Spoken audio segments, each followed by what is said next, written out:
Good morning, everyone, or afternoon, it's noon, and welcome to our October ELA Tech Talk, which is Open Educational Resources for English Language Acquisition, an introduction to open educational resources to provide career readiness skills.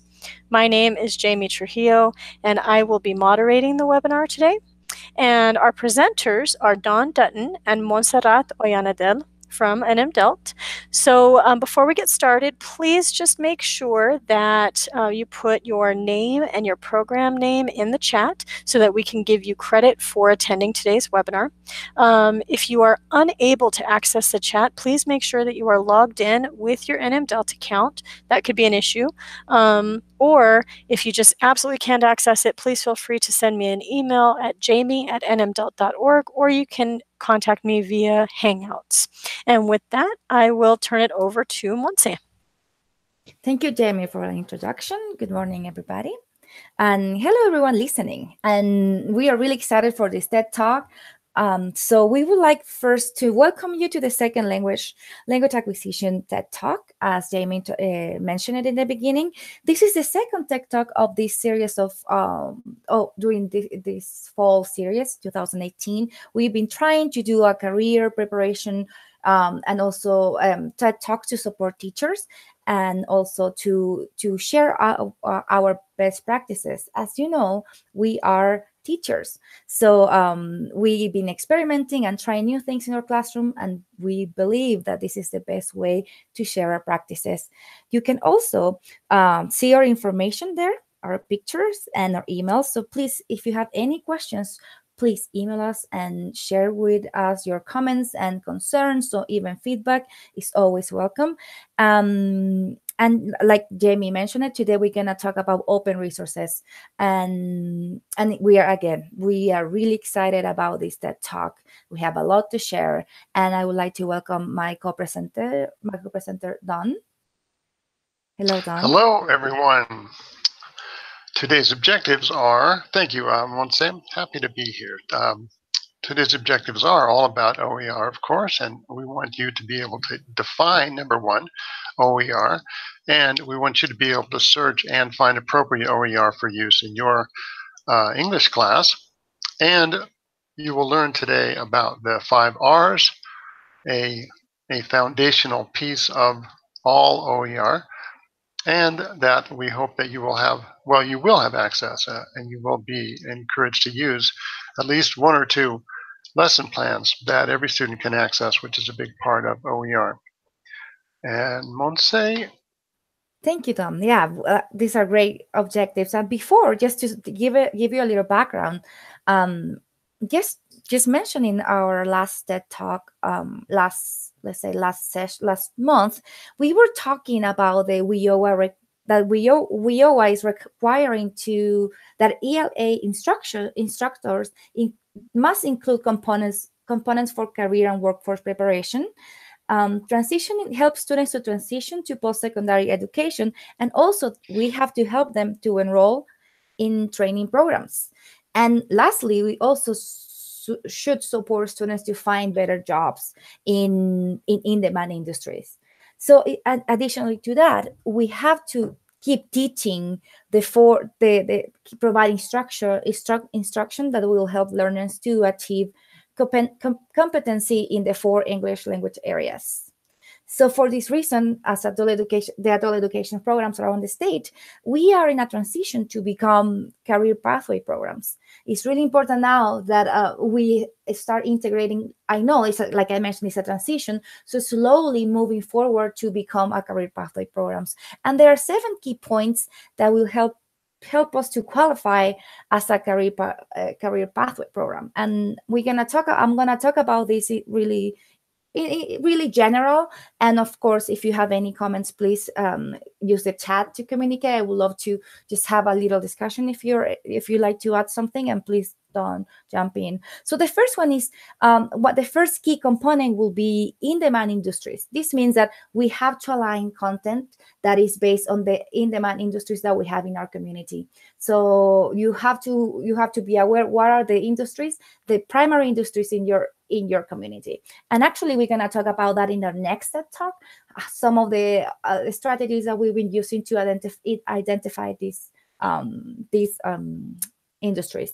Secondly, will be post-secondary preparation. So additional to the English classes, we have to help students to prepare to post-secondary education. A lot of the students that we have, they don't have an HSC or diploma from their country. So our idea is to show them all the opportunities that they have into the post-secondary education system. And also this includes some internships and apprenticeships opportunities as well.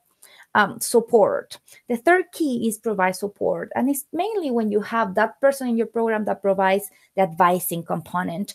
And this advisor will sit down with the student and will create a career plan and set some goals. And also as instructors, we should be able to do that in our classroom. So we know what are the goals that the students have, and we can be teaching to match those goals. The fourth component is the integrated education and training, IT. And we talk about this in our last TED Talk, but basically this includes all the education that happens concurrently. So we are having in the classroom workforce preparation, workforce also, like we are talking some professionalism skills in the classroom, plus the academic component. And also the students will be going outside of in the community, finding opportunities for work. And a clear example of this is that an ELA student come to classes. This student is learning English, then she's gonna be part of the CNA program. And so she started workforce training, and she started preparing for that training. And then she will find an opportunity outside the community in a CNA program, looking actually working as a CNA, so she could do a job shadowing and actually maybe get an opportunity as a training as a CNA outside of the classroom. So then that's what we mean by concurrently. These opportunities are happening in the same program, and they don't need to be separated. It has to be concurrent. So next slide, please. The fifth point, it will be accelerate careers, which means that we are, as teachers, we are aware of the opportunities that students have to accelerate their career. So for example, we show the students all the opportunities that they have to this concurrent instruction. So we know the student need to learn English, then we can support them to get into a program, and then they could find an opportunity finding a job. So we are accelerating the process of their process, the learning process, and also their chance to get a better job or a better education. The sixth point, it will be support students that they don't have diploma. So we can help them to give them the resources to get into an HSC program in our same system. And also just show them that this could be an option for them. And as you know, New Mexico has a lot of options for people that are documented or undocumented. So there are a lot of opportunities in that area. And lastly, advanced career is when we help students to show them all the path. Coming back with the CNA student example that I provided you before, this will be showing the student that actually there are opportunities to be a nurse or to get higher up in that same path. With that said, next slide, please. I would like to talk about the benefits of using OERs, because this is how we make the connection between career pathways and technology and materials, because we understand that the transition is sometimes really steep. And so these are general benefits, but they're actually really, really important during this change. First, you're gonna avoid, by using OER, you're gonna avoid the cost of books and materials, because the OER will provide you with lesson plans and materials that are really good quality that you can use to customize your lessons and related to career preparation. So this is a really important point, because just now we are getting all these new books that have these career lessons and career preparation. But before, a year ago, we didn't have those resources. So now we have this access by looking tools online that will provide you with that preparation too, to support your students. Then you also save time, because a lot of these OER resources have the lesson plan ready, and you can modify some things and also align it to your own lesson. But the thing is that they are almost ready. So the OERs are going to help you to use this lesson plan, and you don't need to, in some of the cases, you don't need to do many changes. And lastly, the last benefit is that you can access resources, and your students can access the resources anywhere. Of course, considering that you need a computer internet connection, but the access is phenomenal. So now Dawn is going to explain actually in depth what OERs are.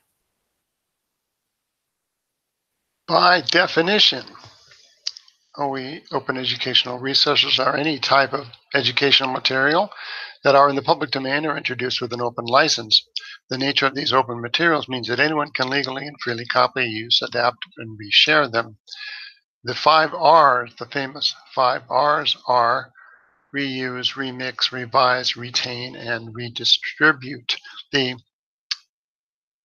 idea of OER is that the resource can be torn apart and put back together as a class exercise. Of course, you can just take the resource as you see it, use it one time, throw it away, or take it, give it to your students, work together, make a lesson out of it, and reuse it in any way you want. You can remix something that is a video or an audio. You can revise something in any way that you want to make it your own, and of course retain it for use for yourself for the future, and redistribute either back to a repository of open educational resources, or in some other place. OER Commons is one of those repositories. I'm going to show you this website real quickly here. Here we have a pretty simple site with a really nice search line here. What are you looking for? You can look by subject, you can look for educational level, which includes adult level, and by standard, and search things that fit your classes exactly. The customization is the big part of this, because I know many of you have moved on. Now you're really on board with career readiness lessons for ELA, for ELLs along the way, and but some are still using grammar-based things, and there may not be a lot of career readiness materials there. But this is OER. This is where I've published a couple of things, and I can show you those real quickly here. This is the link to my fact sheet for OER. This is what it looks like when you publish something to OER. You can scroll down this resource over here. It talks about OER, and there you see the license that I've attached to this document, and that tells you that you can legally use this, remix it, reuse it, copy it, all that sort of thing, and make it more useful for you. I also published a science lesson plan, because I also sometimes teach ACT or college entrance exam preparation. And here's this lesson. It has a variety of resources and websites and all of that. It's a complete lesson for teaching plate tectonics, actually. So any of you teaching HSE may want to jump on this in your science lesson, and take a couple of hours and take advantage of this. I like it myself. I'm pretty proud of it. But I encourage you to do something like that as well when you or your students as well. It really creates an ownership thing. It's what we've always known to be a good thing when students feel that they have more say, more control of their own learning. It's always a good thing. Here are the resources that I use. OER Commons is the one I just showed you. CrowdEd is another repository of resources, and they are dedicated. They're fairly new group put together, but up here you can meet the board and all that. You can learn in their skills box. They have a lot of resources. You can explore the skills dictionary directory, excuse me, look at the content repositories, and there's even some professional development in there. And then you can contribute to CrowdEd as well. This again is a Skills Common is the site where you publish your work. You get your license for your work. Rather, if there's an application process and you need to define how it is that you want your work to be licensed, and that is in Skills Common. And the remainder of these sites in the list here are just other places where you can find resources. Oh, excuse me, reloading my presentation there. And maybe you've heard of Merlot, but probably you've heard of Carnegie Mellon. You've heard of these places. More resources for you to find materials. What we want to do is make sure you understand the reuse of materials in Creative Commons. Maybe you've seen these terms, all rights reserved. Of course, you've seen those. We've talked about, hey, you can't copy the book, and some of us do, some of us don't. When you see, you can look up in any publication, any book, many websites have terms of use that tell you how you can use the material or not. Failure to comply will result in something, or you see the copyright, or you see something like in a book that I use right now, it says, no reproduction of any part of this may take place without the written permission of blah, blah, blah.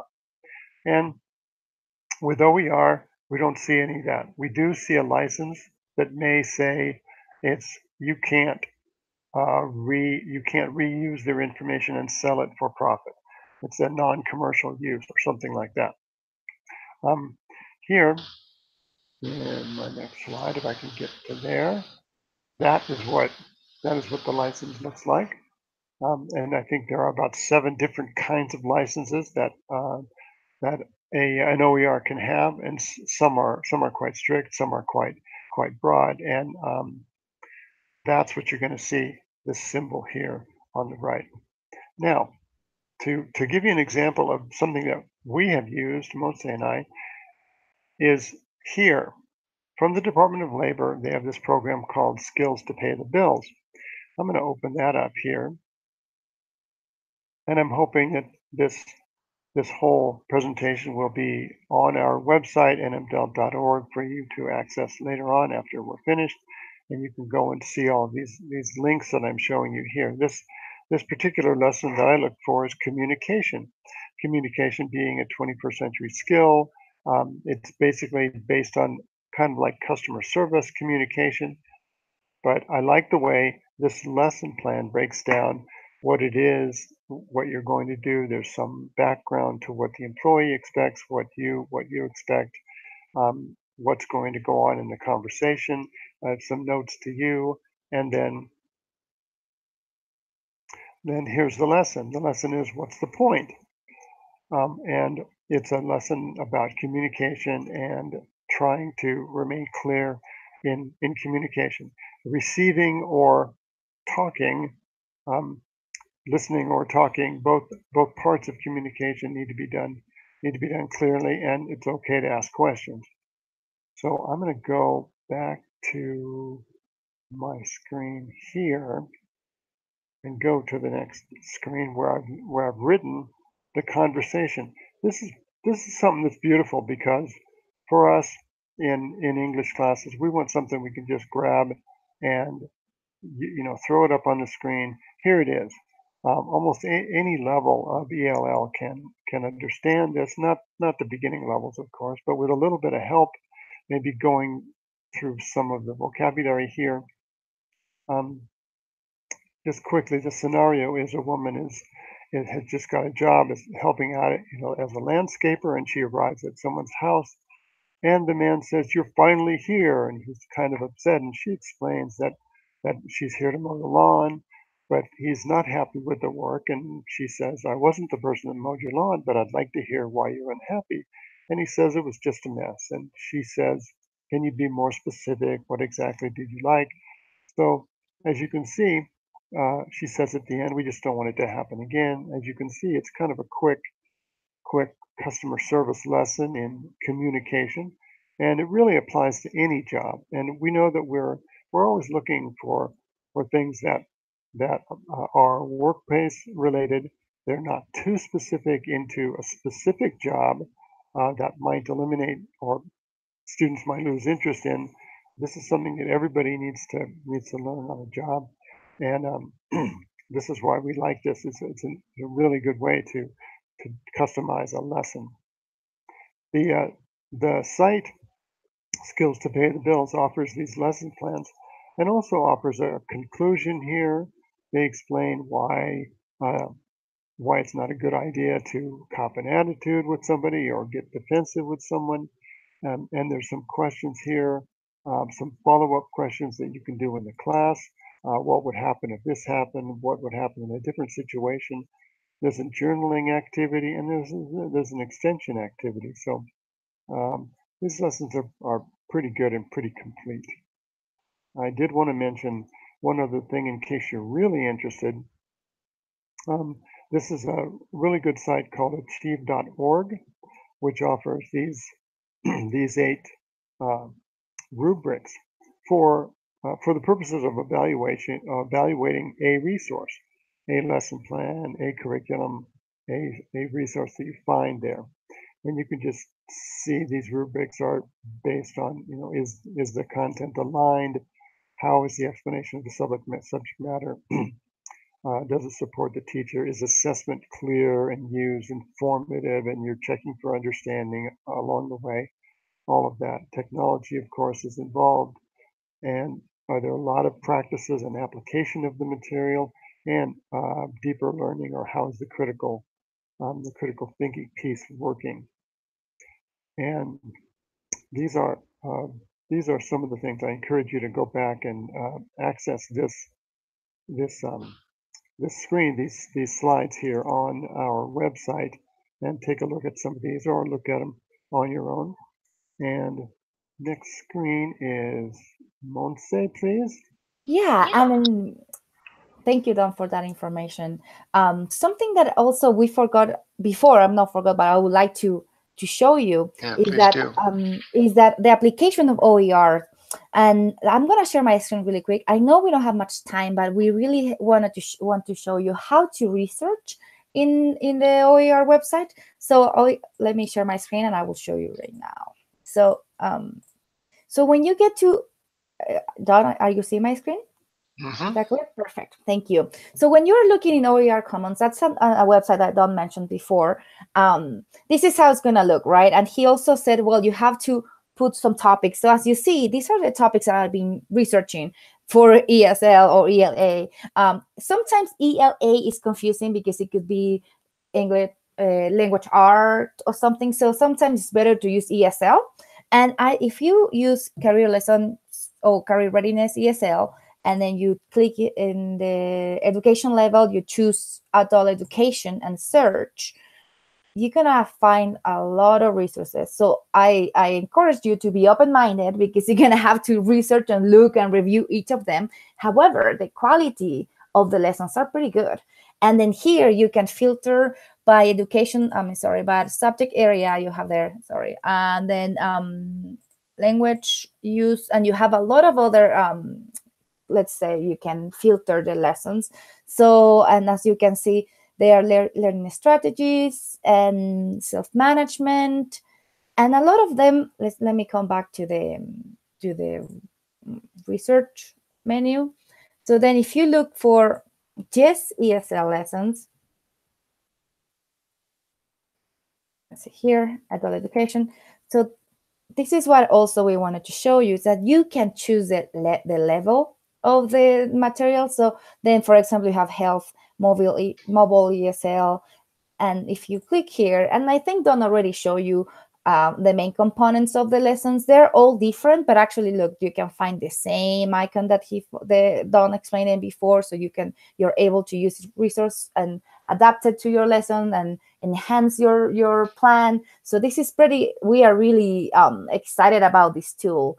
Another thing that I would like to share with you is that we found this link that it was available on the Links website, and it's an OER group. And actually, you can create your own folders and all groups on the website. You just need to make an account, log in and create an account. But actually, this link is open. It's open to use for any instructor. So you can see they did a really good job organizing the materials and topics. So they have the levels there, so you can just review them.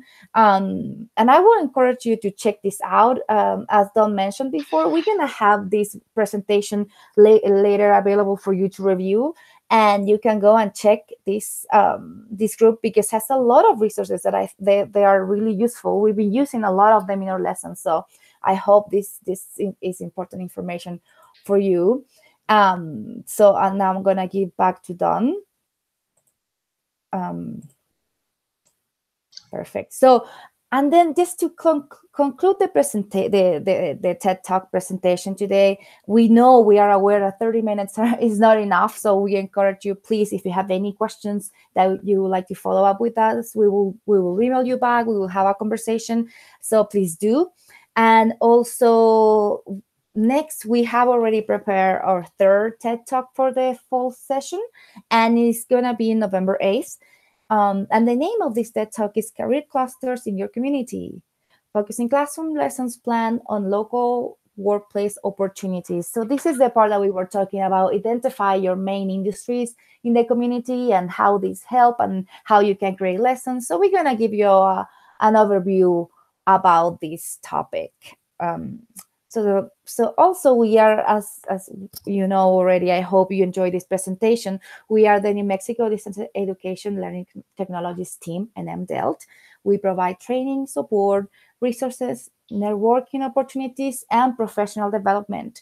We are available on social media, so you can follow us on Twitter, Instagram, Facebook. And also, please go to our website. We're always updating content and sharing resources. So get there and just connect with us.